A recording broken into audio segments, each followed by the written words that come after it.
बहुत समय पहले की बात है। एक छोटे से गांव में चार भाई रहते थे। हरिया, सूर्या, भोलू और लल्ला। चारों सगे भाई थे, पर अक्ल के नाम पर चारों के पास एक सूत भी नहीं था। गांव में सब उन्हें प्यार से चार बेवकूफ कहा करते थे। एक दिन हरिया ने सोचा कि वह ऊंट खरीद कर माल ढोने का काम करेगा। गांव के मेले में गया और एक दुबला पतला ऊंट खरीद लाया। लेकिन रास्ते में धूप तेज थी, तो हरिया ने सोचा, ऊंट की परछाई कितनी अच्छी है, क्यों ना मैं परछाई को भी बेच दूं। वह बाजार गया और ऊंट की परछाई को अलग से बेचने की कोशिश करने लगा। लोग हंसते हंसते लौटपोट हो गए। एक बूढ़े ने पूछा, अरे मूर्ख, परछाई भी कोई बेचने की चीज है?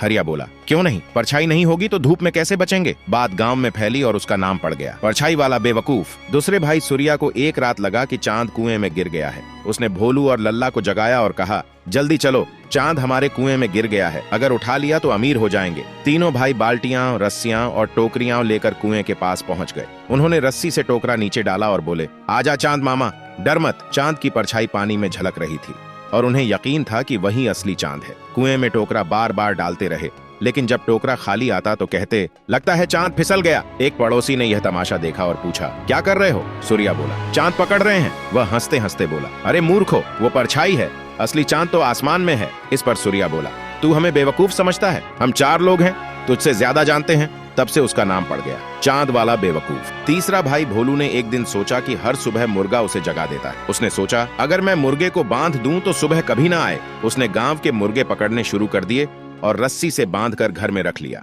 गांव में जब सुबह देर तक अंधेरा रहा, क्योंकि बादल थे, तो भोलू चिल्लाया, देखा, मैंने सुबह रोक दी। गांव वाले बोले, अरे भोलू, सुबह मुर्गे के बांगने से नहीं आती, सूरज से आती है। लेकिन भोलू को कोई नहीं समझा सका। उसका नाम पड़ गया, सूरज रोकने वाला बेवकूफ। चौथा भाई लल्ला को एक बार नदी पार करनी थी, लेकिन नाव नहीं मिली। वह बोला, अगर पानी पर पुल नहीं है तो हम खुद बना लेंगे। पर लकड़ी या पत्थर की बजाय उसने सोचा, रोटी के टुकड़ों से पुल बनाऊंगा, क्योंकि रोटी तो रोज बनती है। उसने सैकड़ों रोटियां बनाई और एक एक कर नदी में फेंकने लगा। जब सब रोटियां बह गईं, तो वह बोला, पानी बहुत लालची है, सब खा गया। उस दिन वह भीगते भीगते नदी पार करने की कोशिश में बह ही जाता, पर गांव के बच्चों ने बचा लिया। लोगों ने उसका नाम रख दिया, रोटी वाला बेवकूफ। चारों भाइयों की मूर्खता अब गांव में मजाक बन चुकी। एक दिन गांव में एक साधु आया। वह बोला, तुम चारों को लोग बेवकूफ कहते हैं, क्या तुम वाकई वैसे हो? भोलू बोला, हम तो बस कुछ अलग करने की सोचते हैं। साधु ने हंसते हुए कहा, अलग सोचना अच्छी बात है, लेकिन सोचने से पहले समझना जरूरी है।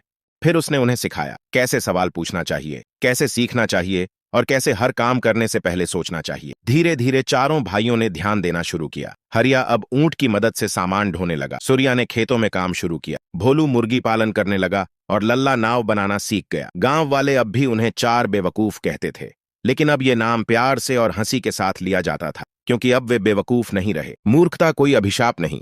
अगर इंसान सीखना चाहे, हर गलती एक सबक बन सकती है। बस जरूरत है दिल और दिमाग खोलने की।